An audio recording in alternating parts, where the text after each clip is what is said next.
Hello guys! Hello Leo! Welcome dito sa aking channel, Kapalaran 888. Welcome guys! Alamin natin ang money, career, financial reading para sa lahat ng Leo. This is general reading guys, so please connect your intuition sa lahat ng barahan na lumalabas dito sa ating readings. Alright Leo. First card mo is Four of Swords. Next is Three of Wands. Next is the Empress. Okay.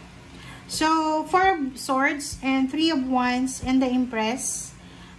Sinasabi ng barahan mo sa'yo, Leo, na kung ano man tong hinihintay mo, maybe you're waiting for a new beginnings, financial new beginnings eh. Kasi yung Empress na to, para siyang buntis, diba? Marami siyang plano. 'Di ba pag buntis yung isang tao, marami kang plano eh. After mo makapanganak, eto mag-aano ka, magpapapayat, eto yung plano mo para sa anak mo, sa baby mo, parang ganun. So, nakikita ko yung Three of Wands eh. You're manifesting, you're praying, diba? You're praying, you're manifesting, you're affirming, positive, and sinasabi ng bara sa'yo dito na ano man itong hinihintay mo, Leo, ay darating na to sa'yo. So, you need to relax. Hindi ka dapat na-stress. Huwag kang ma-stress, huwag kang ma-depress. Iwasan mo yung stress ha, kasi yan yung pinakamasama na kailangan na iwasan. Kasi ang daming dala ng stress na pwedeng masira ang buhay ng isang tao. So, you need to rest. Okay? Magpahinga, yun yung pinaka-importante is magpahinga ka, Leo. Relax lang, okay? Give time or take time to rest and relax, purify. Kasi nandito yung Empress eh. So, halimbawa kung negosyante ka, nalugi ka, medyo hindi maganda yung takbo ng negosyo mo or ng income, okay lang yan. Kasi nandito yung Empress, sinasabi na everyday is a blessing. Everyday, pwede kang negosyo yan eh. Tataas, bababa yung income. Wala talagang stable na everyday. Ganun yung negosyo, di ba? So, kung may trabaho ka naman, pwedeng nawalan ka ng trabaho, nawalan ka ng overtime, or nawalan ka ng mga benefits or ano pa man, sinasabi ng barahan na ilog ang mundo. Diba? Umiikot yung mundo eh. So, hindi lahat nasa ilalim. Minsan tataas, minsan bababa. Ganun yung buhay. Okay? Alright. So, Eight of Pentacles and Ten of Swords. And Ace of Wands. So, kung makikita mo dito, sinasabi ng bara sa'yo, Leo, na there's an exciting news na posibleng darating sa'yo. And this exciting news ay tungkol sa trabaho. So, like for example,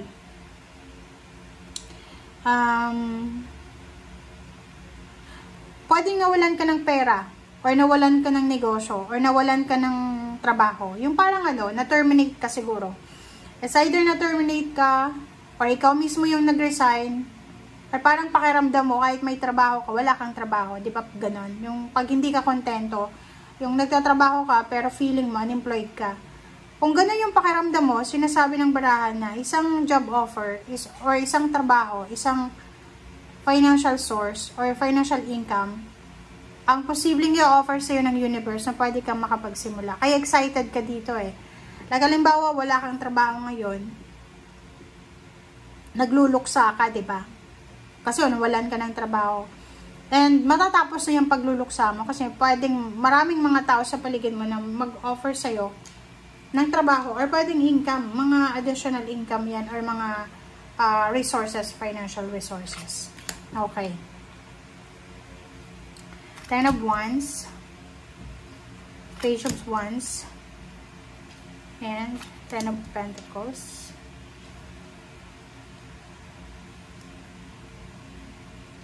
Okay. Dito, Leo, sa 4 cards na to, kung makikita mo, there's a Ten of Wands, Page of Wands, and Ten of Pentacles and the Moon. Huwag na huwag kang matatakot sa kung ano yung magiging sitwasyon mo sa hinaharap. Kasi, wala ka pa nga sa hinaharap, diba? Kailangan mong i-enjoy kung ano yung meron ka sa ngayon. Kung may problema ka sa pera ngayon, ayusin mo lang, yun yung sinasabi. Kailangan ayusin natin kung ano yung, or i-resolve natin yung problema natin sa ngayon. Huwag yung problema sa future. Kasi hindi ka sigurado kung ano ba, kung yung future mo may problema ka ba or wala, 'di ba? Hindi naman tayo Diyos para malaman na ito yung problema mo sa future, 'di ba? Ten of Wands, sinasabi ng barahan na ihanda mo ang sarili mo, Leo, kasi marami kang obligasyon, maraming duties, responsibilities, marami kang kailangan na pag-ipunan para sa pamilya, kailangan, marami kang trabaho na pwedeng gawin, okay? Or marami kang duties and responsibilities, parang ganun, na kailangan mong asikasuhin, isettle sa susunod na mga buwan or araw. Ten of Pentacles, but ang importante dito, kahit na maging busy ka, kahit na sobrang busy ka sa trabaho, at least may sweldo ka, at least mayroon kang kikitain. Sabi siya ng baraha dito, kung may mag-offer sa'yo, Leo, ng oy Leo, pwede ka bang magtrabaho sa akin ng part-time, like Saturday, Sunday? Say yes, diba? Sinasabi ng baraha sa'yo dito na be excited. Kahit na sobrang busy, kahit na sobrang marami kang kailangan tapusin, maging excited ka pa rin. Kasi may kapalit naman yan na pera, diba?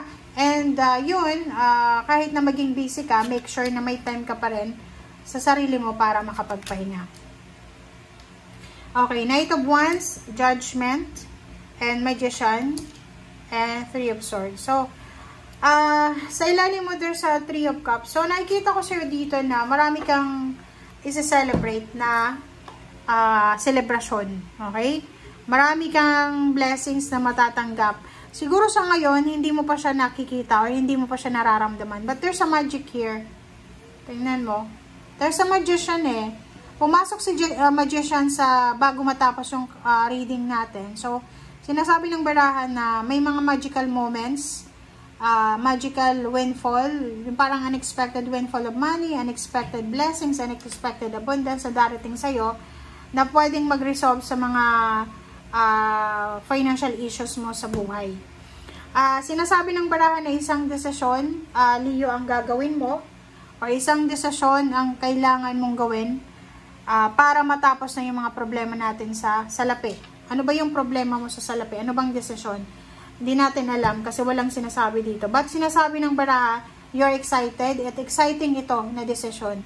Ang pwede mong gagawin dito is pwede kang mag-relocate, pwede kang pumunta ng ibang bansa, or pwedeng umuwi ng probinsya kung nasa lugar ka na mataas yung, diba? Halimbawa, nakatira ka sa Maynila, tapos nagre-renta ka ng bahay, nagbabayad ka ng kuryente, ng tubig. So, makakatipid ka kung yung pamilya mo dadalhin sa probinsya, tapos ikaw magtatrabaho ka sa Maynila. Parang ganun. So, yung baraha mo dito ay nagsasabi na there's unexpected na mangyayari or decision mo na pwedeng makatulong sa'yo sa kung ano man na pinoproblema mo sa ngayon. Okay? Thank you guys. Bye!